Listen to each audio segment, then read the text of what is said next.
Ed Sheeran. He stutters, and he's reading bedtime stories to school-age kids on perhaps even as we speak, and he's championing them to accept their stuttering and not hide it. The last thing you want a child to do is try to hide stuttering.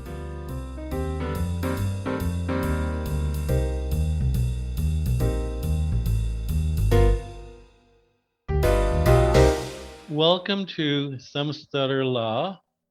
My name is Greg O'Grady, and I am a person who stutters and a co-host of Some Stutter Law, along with my co-host. And I'm Katelyn Mayo. I'm a speech-language pathology student, and I'm Greg's co-host on this podcast. Some Stutter Law, a podcast by the NLSA Collaborative, is Newfoundland and Labrador's first podcast about living with language disorders. We speak directly to people living with speech and language disorders and others such as speech-language pathologists, researchers, educators, and family members. We use inclusive language and themes to help rebuild confidence and hope by dismantling myths, stigma, stereotypes, and barriers. Some Stutter Law is also a safe and supportive environment. The objectives of Some Stutter Law podcast are supporting, raising awareness, and increasing understanding and acceptance of stuttering, providing people who stutter, their families, professionals, students, and the general public with current information, research, and resources about stuttering, and promoting advocacy and support for people who stutter. Today, Some Stutter Law welcomes Professor Mark Onslow. Mark is a speech pathologist. He is the foundation director of the Australian Stuttering Research Centre. I'll try that again. Mark is a speech pathologist. He is the foundation director of the Australian Stuttering Research Centre. His research interests are the epidemiology of early stuttering, mental health of those who stutter, measurement of stuttering, and the nature and treatment of stuttering. Mark is a member of the International Lidcombe Program Trainers Consortium and is in constant demand as a speaker internationally. He has authored more than 200 publications in peer-reviewed scientific journals. He has published 6 books and 37 book chapters. Mark was a joint recipient of the American Speech Language Hearing Association Corona Award for Lifetime Achievement in Publication. So welcome, Mark, to Some Stutter Law. Thank you.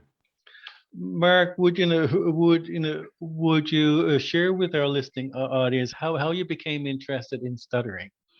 Well, that was a long time ago. But I met someone who had a speech disorder, and this person told me that she went to see a speech pathologist and it changed her life.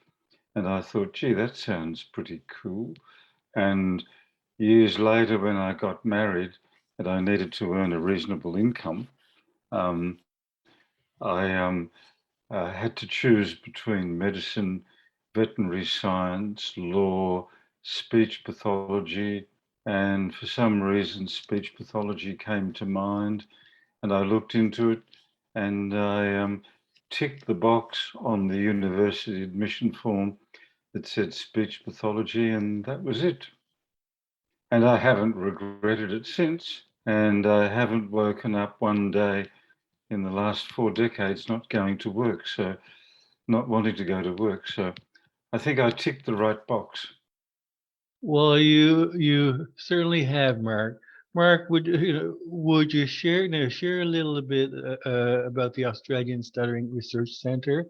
What's its mission and values? Just give our listeners an overview.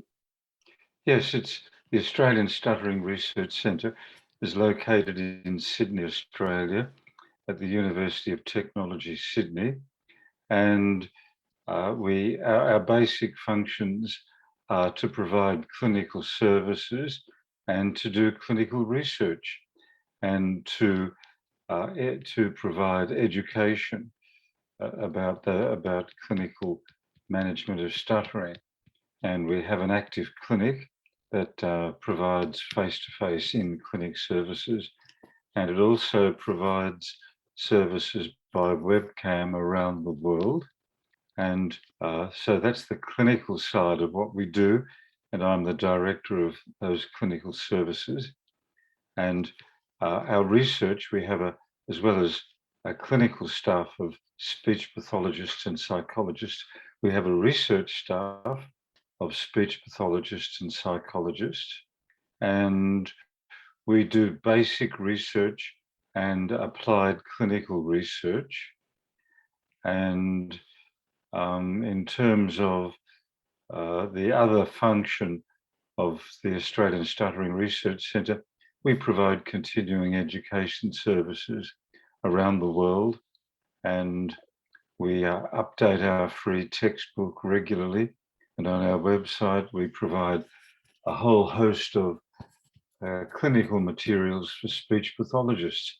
So in summary, we provide clinical services, we do basic and applied clinical research, and we transmit that research. We use that research to provide education services for the management of stuttering.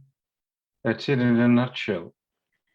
So I definitely have a lot of questions about your research, but first I kind of want to ask more broadly. So we've talked on here about different kind of approaches to stuttering treatment. We've talked about the Fluency Plus program, and I know the Lidcombe program, I'm learning about it in my courses now, is very big and very well known. So I was wondering if you might want to talk about that program a little bit, just what it is, because I know a lot of our listeners might not know.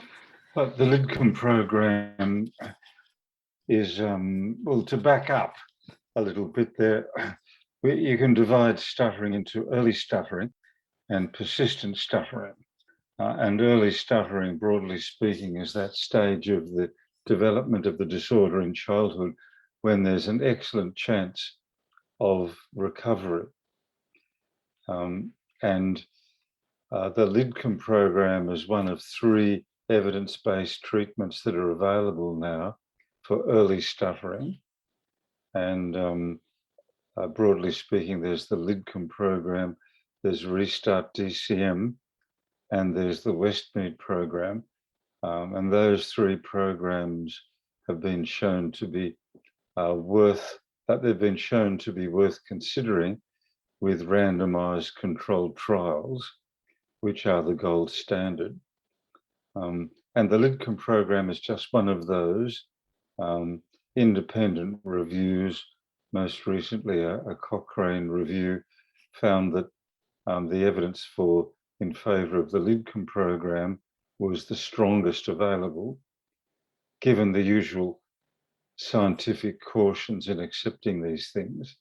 But basically, the Lidcombe program is a behavioural problem, a behavioural treatment, and that's it. And anyone who wishes to read about the evidence in favour and the reasons why you might and might not use the Lidcombe program, that textbook that I mentioned, Stuttering and Its Treatment, 11 lectures, explains it all and keeps it up to date regularly with emerging evidence. And anyone who's listening who wants to read about the Lidcombe program can download the treatment manual from our website. But one of the key features of the Lidcombe program is that it's conceptually simple, but of course the one size doesn't fit all, and for every child and family who stutters, there's a unique way of applying that conceptual simplicity to make the treatment work. Yeah, that's something we've spoken a lot about in our fluency disorders class, is the whole idea of one size does not fit all. And we've talked a lot about, we've talked about all these different frameworks and approaches, but then we've talked about how to be flexible between them. And I was just kind of wondering your thoughts on that, like how to kind of, when you're using these programs and these treatments, how to kind of be really extra careful to make sure you're using and doing what's best for the child and not just kind of following everything cookie cutter sort of. Yes, you raise an important point there. That students in particular, don't take this the wrong way, but students in particular veer towards a concrete cookie cutter approach. They say, here is the treatment manual. You can download the Lidcombe Program Treatment Guide, and if you apply that word for word the same way with every family, the treatment won't work. I conduct, as part of my duties at the university, I train speech pathology students. And the number one clinical error is exactly what you're saying. You sit down, you say, the evidence suggests that I might like to try this particular treatment. It's going to suit this family. I have enough clinical skills to make it happen. What is the next step? The next step is not to look at the treatment guide and then apply it word for word. That is a big mistake. And then it just won't work. Yeah, absolutely. I'm really glad that's something we're focusing on in my classes, because I've seen that happen in different areas, and it's definitely a big mistake. So thank you for that. I wanted to kind of veer now into some of your research on mental health and stuttering, because that's a very, very big topic on our podcast. And I'm sure Greg will have some questions as well, but I just kind of wanted to get the ball rolling, because on the podcast, when we've spoken about mental health and stuttering, we kind of talk about it more about like adults and their experiences. And I know that you've done some work looking at younger kids and the psychological impacts of stuttering on younger kids. So I'm just wondering how that kind of shows up in kids, how it presents, because it would present differently. They're going to behave differently, and kind of, I don't know what words I'm trying to say, but I know exactly what you're how to approach the feelings and attitudes, I guess, with the kids, because it's got to be different. Yeah, I see exactly what you're saying. It's well known that adults who stutter, adults who have persistent stuttering, have a serious risk of developing mental health issues. Doesn't mean they will, but they're at many times greater risk than anyone else of developing a disorder such as social anxiety disorder. And that is well known. The other thing that's well known is that you can't predict which adult, if you have a child who's 3 years old in the clinic stuttering, you cannot predict whether that child will grow up into an adult who has substantial mental health problems, or that whether the child will grow up into one of those many adults who stutter, who the disorder is quite inconsequential to them. But the issue is what you raised: how on earth are you going to make a clinical decision? And there are two approaches to this. One is to try and identify which children are showing early signs of mental health problems, and tailor and use that information to guide your clinical decision making. Another approach on the other extreme is to say, heck, every child who begins to stutter, the best possible outcome is for them to stop stuttering, and to stop stuttering very quickly.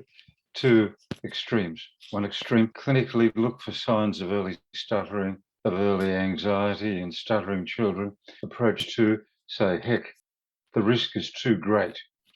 I'm going to treat every child who stutters immediately. Two extremes. I know which extreme I sit on, but that's not the point here. But the point is that there is now pretty compelling evidence that those potential signs of mental health do appear in childhood. There's a publication showing that 1/4 of school-age children who come to clinics, important point, 1/4 of school-age children who come to clinics are diagnosed with social anxiety disorder, sometimes known as social phobia.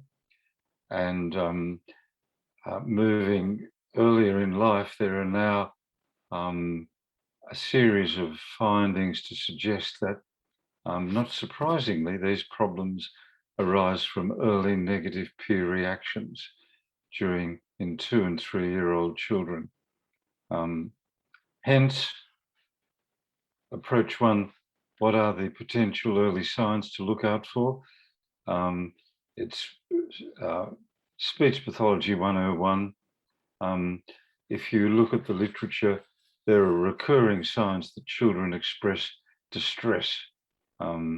They'll say, "Mummy, I can't talk. Daddy, I can't talk." They'll put their hand over their mouth. They'll show clear signs of emotional distress, which is not surprising because it's a disorder that's driven by an issue with neural speech processing, and it feels horrible for that early stage of life. Other early, a key symptom of anxiety is avoidance. Children who will avoid going to preschool, will avoid social situations. Children who show signs of becoming withdrawn. Children who, when they're asked to talk about how was the day at the playgroup, things don't seem right. They're the obvious signs. But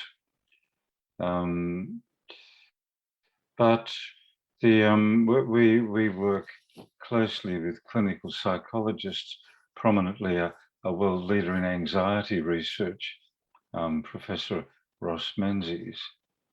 And our current view is that there's every reason to believe that the very best chance of recovery is during the early years of life. And there's every reason to believe that any anxiety, any psychological problems are a result of stuttering, not the cause of stuttering. So a terribly simple approach is to say, heck, any child who is stuttering appreciably during the early years of life should have should have a treatment as soon as it's possible. Should have an evidence-based treatment. The other approach is to say, okay, I'm going to see if I can prioritize my treatments based on my clinical judgment about whether that child is experiencing anxiety. The downside of that is, do you feel qualified to do that? Or don't you? Do you feel qualified to talk to a family, parents, and talk to a child and make an informed decision about whether that child is A, experiencing clinically significant anxiety, and B, whether that child has a risk of developing a significant anxiety disorder some years in life? Big question. I'm throwing questions out, not answers. No, I think I know what the answers are, but it's not my job to answer questions. It's my job to say what the questions are and tell you what the evidence says about it if you want. Yeah, it's something I've thought about a lot because the way that I'm hoping to take my career is to further, after I finish my degree in speech language pathology, go into counseling psychology, clinical psychology, things like that. And my thought it would be to kind of, I mean, there's not a ton of research out there now in this specific area, I guess, but ways of promoting positive mental health behaviors with young children on a broad spectrum, as opposed to identifying all those Mhm. that have anxiety, and opposed to just treating everybody with behavior modification and stuttering modification, things like that. Treat everybody with positive mental health behaviors and things like there's some research on the effectiveness of CBT and mindfulness for reducing stuttering and reducing anxiety related to stuttering. And so kind of applying that as a framework for young children, it would require a lot of research to see that if this, worked on the long term, Yeah. but that's kind of something I'm looking at Mm. and interested in. Yeah, what your the premise that you're resting on there is that mental health is somehow a driver, a causal driver in the development of stuttering. If that is true, then what you say is worth thinking about. If indeed mental health is a driver of the causality of the disorder, some broad spectrum mental health approach would be useful. But it all rests on the contention about causality. How does anxiety, obviously, anxiety is involved in the cause of stuttering, obviously, because, well, to give you an obvious example, it's now perfectly obvious that people who stutter quite severely when they're talking alone and they believe no one else is there, they will more often than not just stop stuttering. So obviously, the social anxiety is somehow involved in causality. Is it involved in causality in the early years of life or not? Important question for you to think about. Yeah, absolutely. No, I've thought about that for sure. My thought on it is just, what if something like the Lidcombe program didn't work for an individual child? What if any program that you're using didn't work for an individual child, and now they're in the future and they're still stuttering and they're having all these negative reactions, and they don't have the mental health tools to kind of deal with that and learn to accept their stutter. So why not teach it broadly to children is kind of what I'm thinking. And then things like, we're learning basics now in our very first intro to fluency disorders class, about easy onsets and deep breathing and things like that. And those can be easily integrated with mindfulness techniques that can be kind of a, kill two birds with one stone kind of thing. You're teaching fluency enhancing, fluency shaping. To clarify, you when you say easy onset, you're talking with preschool children? Yeah, a bit older than what the Lidcombe program would be. Yeah. But you've opened a can of worms there, because what you've said, because you're a student and I'm a professor, so I can put you on the spot. You've talked about a group of people who are anxious, potentially anxious, and their children, and you've suggested a treatment approach might involve something that changes their speech pattern. And I'm immediately thinking, one of the key, all of the successful models of what drives social anxiety involves an inward focus on the self. And what you've said to me when you said get a child to use an unusual way of speaking, I thought, that sounds like a way to cause a child to be anxious. According to successful models of why social anxiety develops.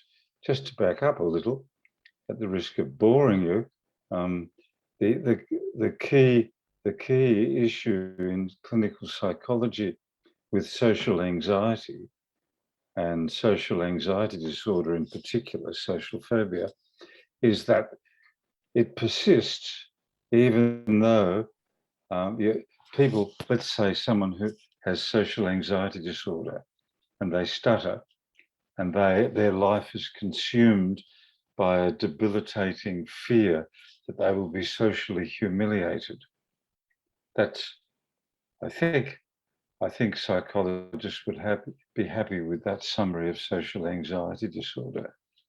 The big puzzle is that pervasive irrational fear persists, even though they are in social situations, and it obviously doesn't happen.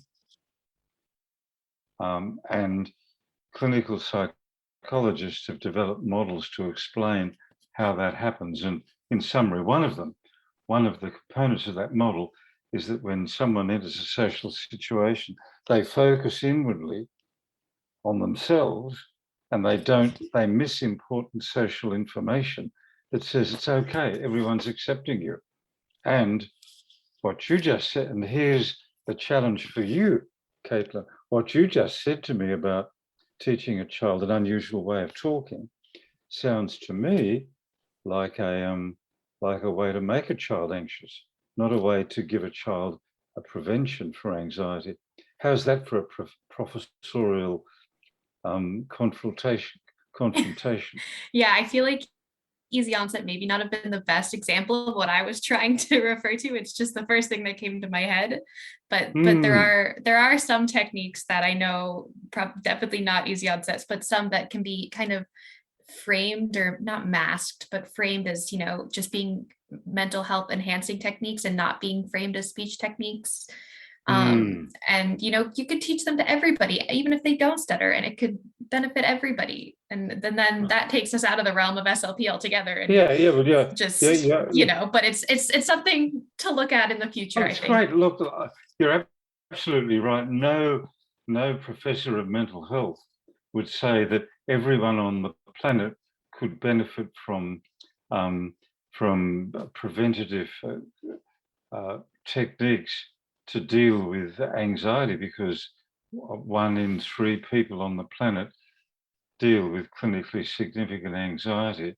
And if you said it would be wonderful if every person on the planet could develop resilience techniques against mental health, that would be great. But you are right, it takes us out of the realm of speech language pathology.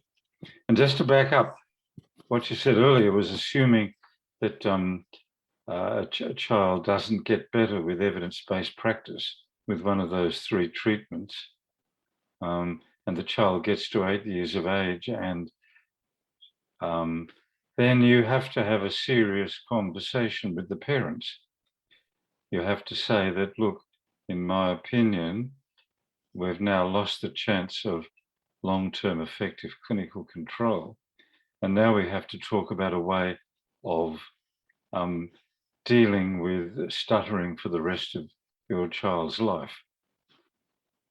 And whether that conversation involves an active speech technique or not is extraordinarily complicated, because school-age children are in a school environment that can be horrible for them.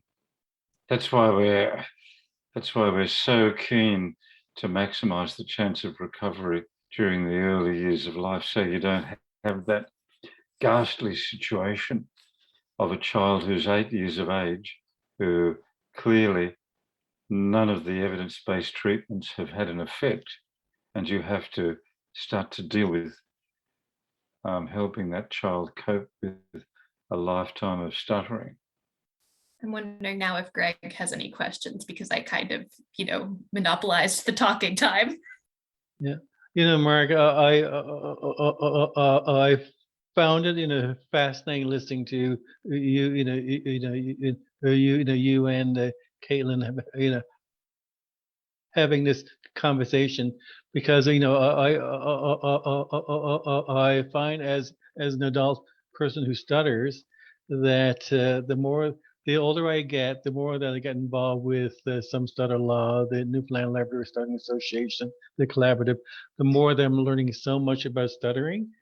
And the whole area of mental health is an area that I feel that it needs to be so addressed, especially with I feel not only with children but with adults, because I feel and correct me if I'm wrong, Mark, that we all often use the analogy of the stutter iceberg to describe stuttering. I feel that the numbers, like the 10% of the stuttering, is the above the is the tip of the iceberg. The 90% is below the surface. I feel, and this is just this from a lay person who stutters. I feel that the 1% of the stuttering is the physical component, the secondary character. The 99% is is the emotional component. And I'm just wondering, Dr. Mark, what do you know?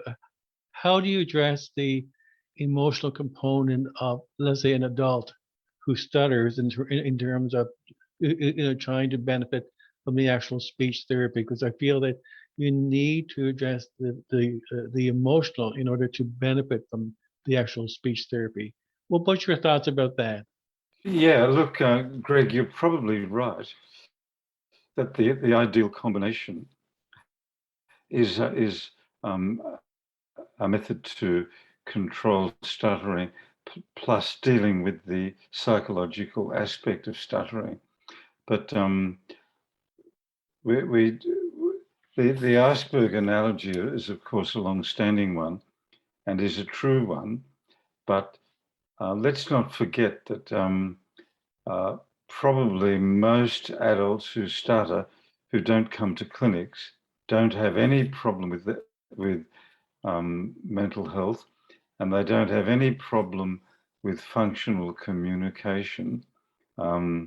It's just a clinical population that we're talking about here. And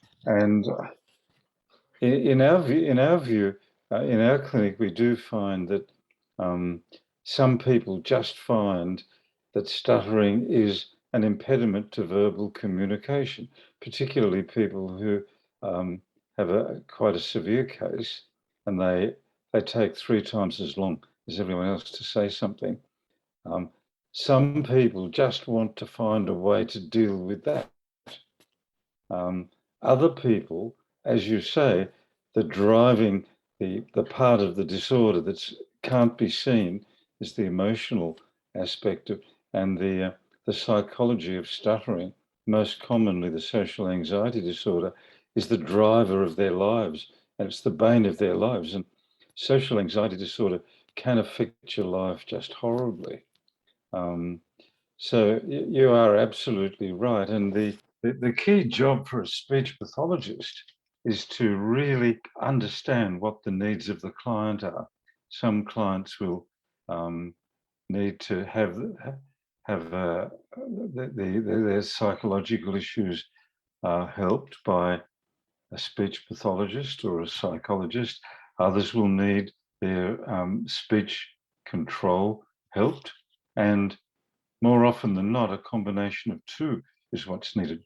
And again, for many who stutter, who come to clinics, some other kind of support is necessary.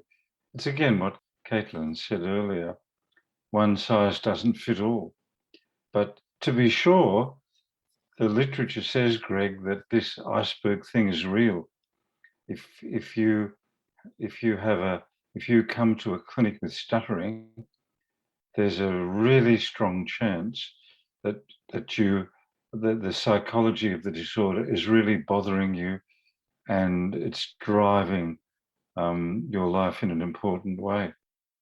You know, as you know, Mark, that one of the key challenges for a person who stutters is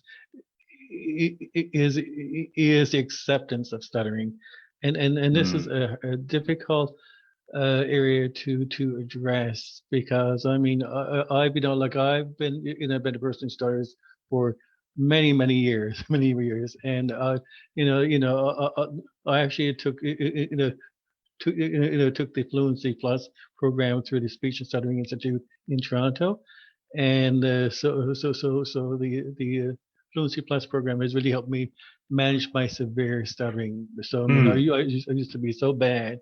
So my question to you, Mark, is: do you have any thoughts about any suggestions, advice for people who stutter to accept? What's your thoughts about trying to have people accept their stuttering? manage it? It's essential. It's a brilliant idea. You obviously need to accept your stuttering in order to deal with it effectively. There's no question on earth. It's the key to avoiding mental health problems like Katelyn was talking about. You just need to accept that your speech is going to have these disruptions and that you're going to have it for the rest of your life if you're an adult. And once you accept that, the path to successful dealing with it is open.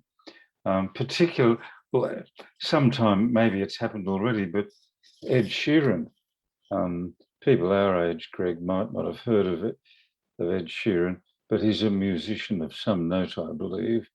But he stutters, and he's reading bedtime stories to school-age kids on perhaps even as we speak, and he's championing them to accept their stuttering and not hide it. The last thing you want a child to do is try to hide stuttering, because in the school environment, we see the worst manifestation of not accepting your stuttering and trying to hide it. Children in the school environment just fly under the radar. They disappear into the classroom, and teachers quite often don't know that they're there because they don't talk. They spend their lives avoiding things. So you're right on the money there, Greg. Whenever someone comes into our clinic and shows signs of not accepting the fact that their stuttering is a reality, that's a driving force for how we manage them in dealing with it. So we don't disagree on anything so far. But I'm a university professor. I want to disagree with. At universities, we like to challenge and disagree and say you're wrong. But so far, we haven't disagreed about anything. Katelyn, would you like to disagree with me about something I've said that you think is wrong? Not quite. I mean, I'm far less established in the research world than you. So, I mean, my head is like full of just not disagreements, but questions and like just research I want to pursue now. Like it's been a very, very good conversation. Do you want to be a researcher? You want to be a researcher, do you?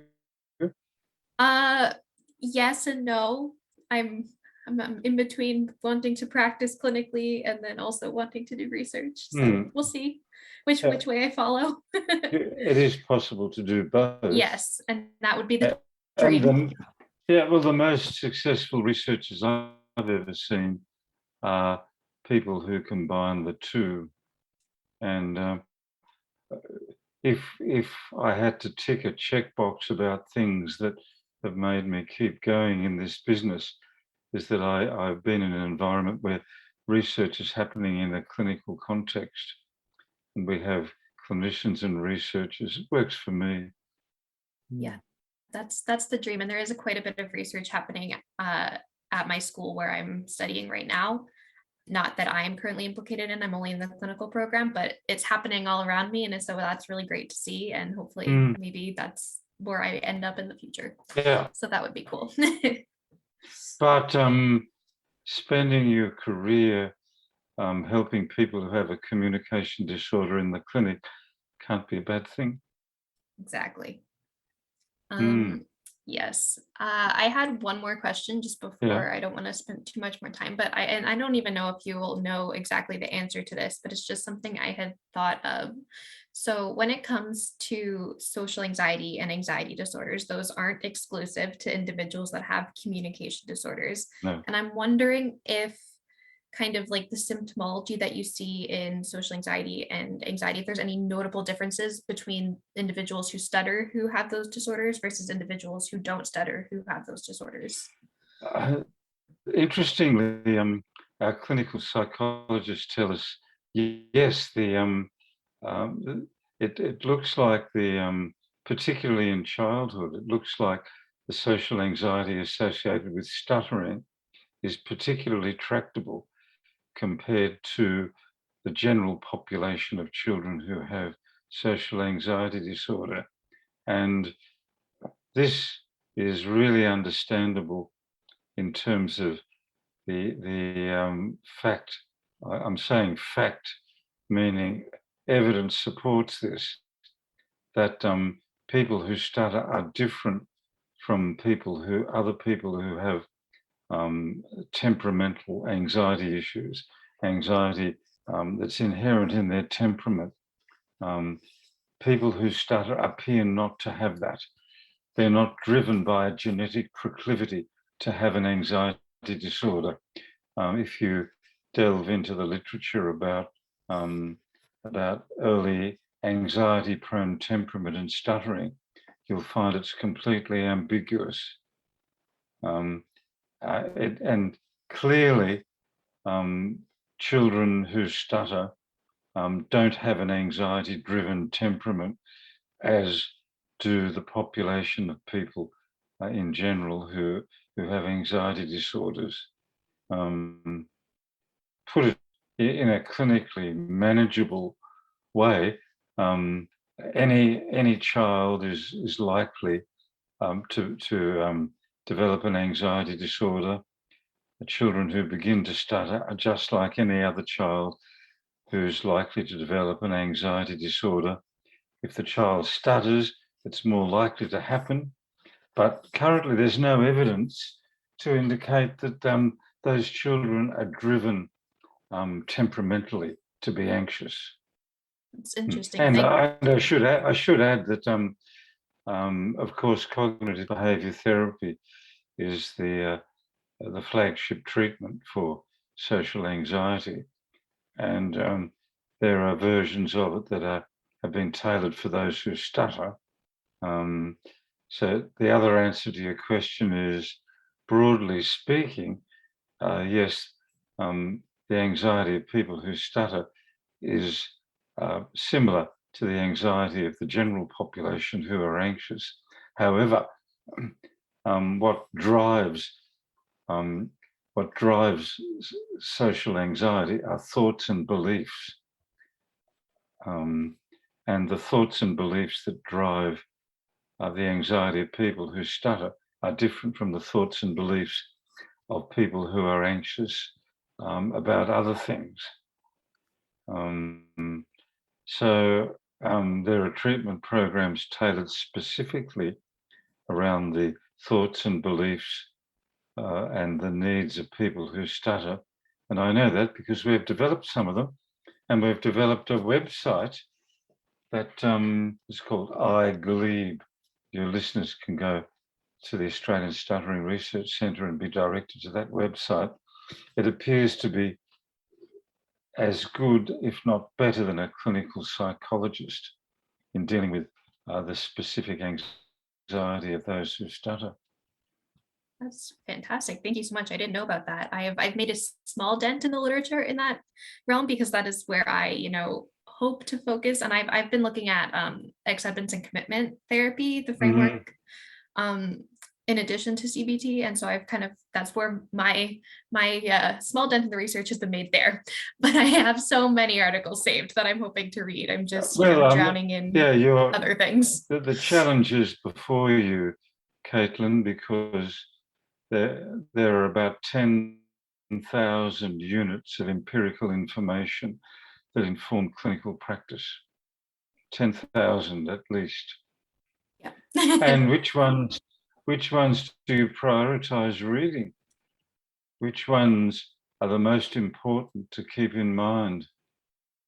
Have you ever read The Hitchhiker's Guide to the Galaxy? No.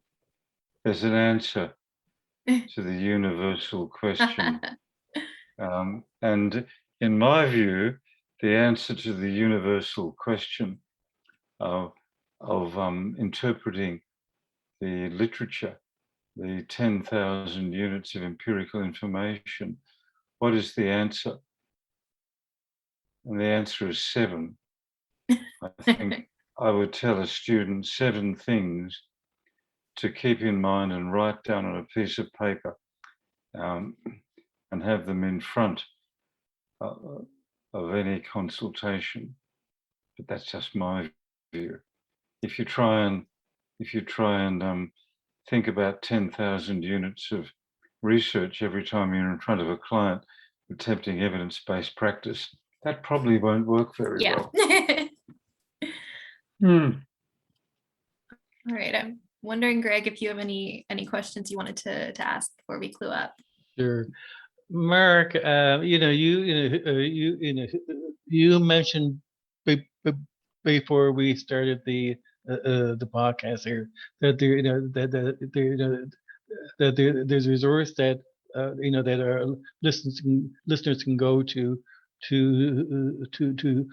see your research, because you were saying that you update your research on a regular basis. Do you want to share a little bit about that resource and how somebody can access it?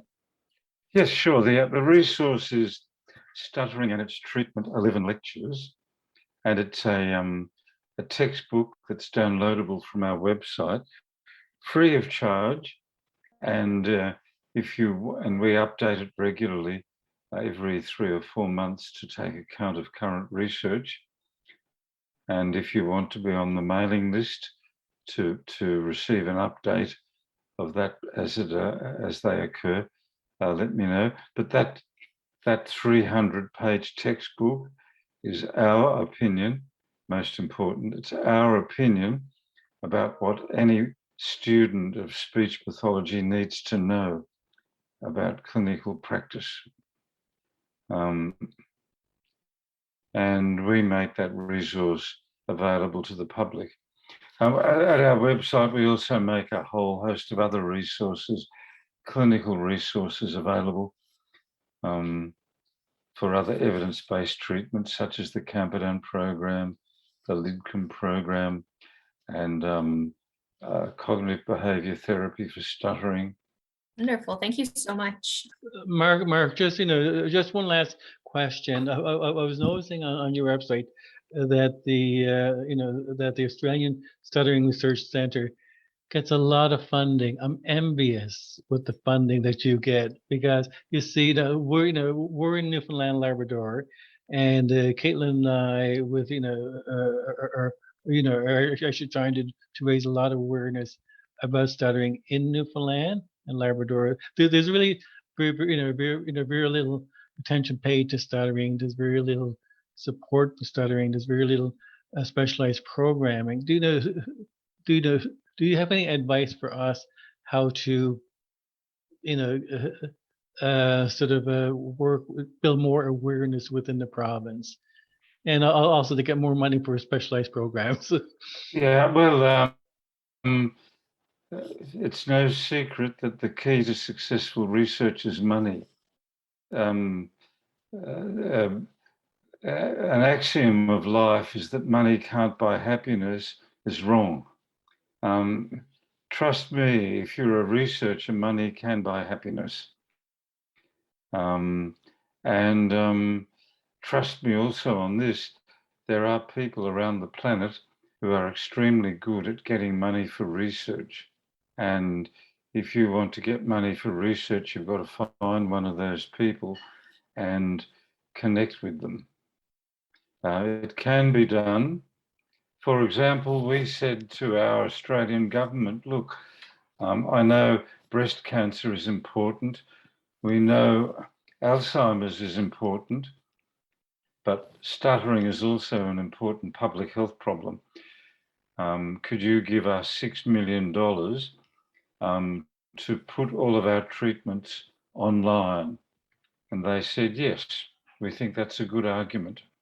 And we're funded for many years now to put all of our treatments online so that they can be done without a speech pathologist. And our first success at doing that was that iGleed program I mentioned before, which you can find on our website. Anyone who stutters and has clinically significant anxiety can now receive a proven treatment free of charge without a psychologist or a speech pathologist.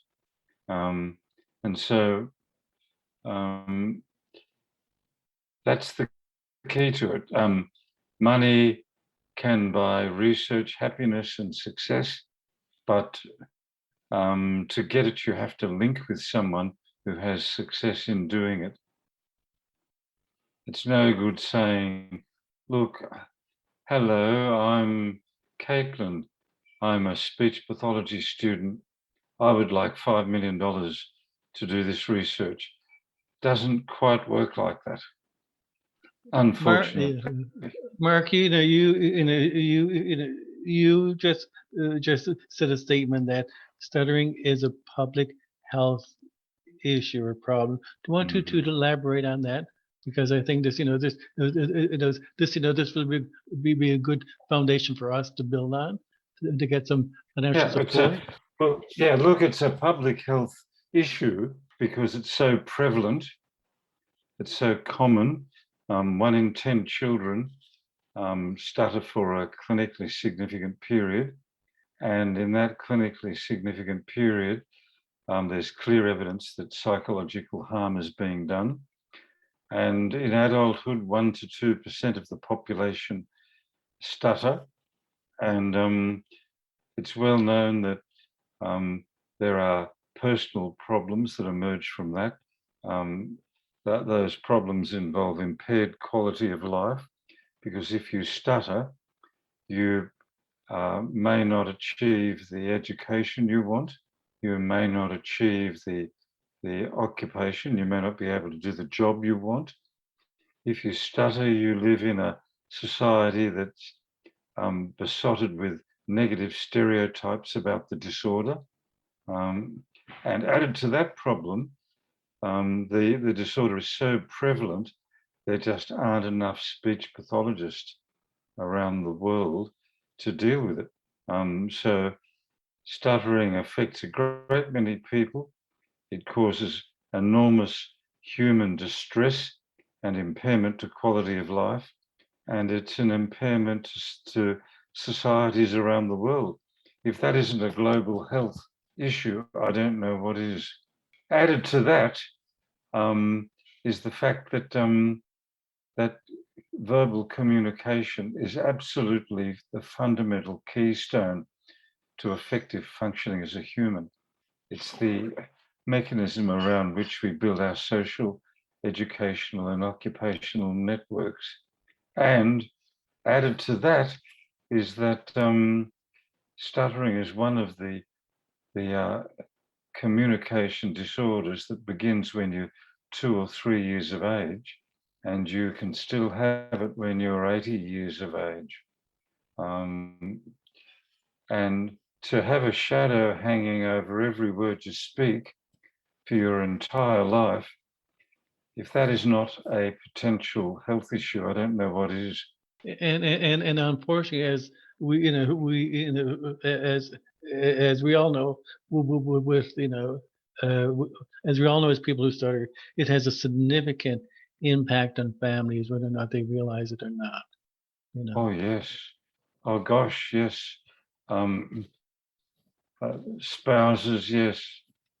Like any issue with communication that involves mental health doesn't just stop and start with the person who has the issue. Yes, you're absolutely right. Well, Mark, this has been a great conversation, and as we will have you back, because I'm sure that Katelyn has tons of questions. I have tons of questions as well, but thank you so very much for joining us. Yeah, in the words of Leonard Bernstein, we'll catch up some other time. Katelyn, do you have any last questions now before Mark leaves us?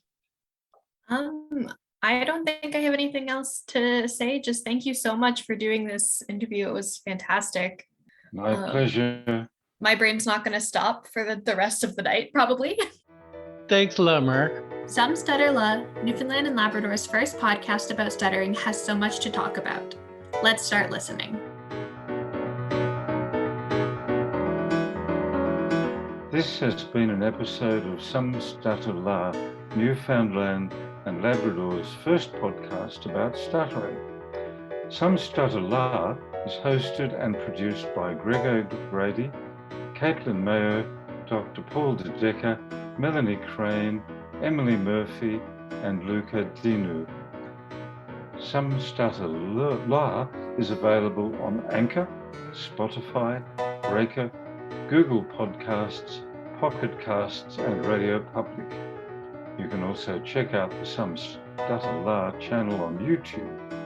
To ask a question, send us a comment or suggestion, or just to get in touch, find us online at Some Stutter Podcast on Instagram or at Some Stutter La Pod on Facebook. Thanks for listening.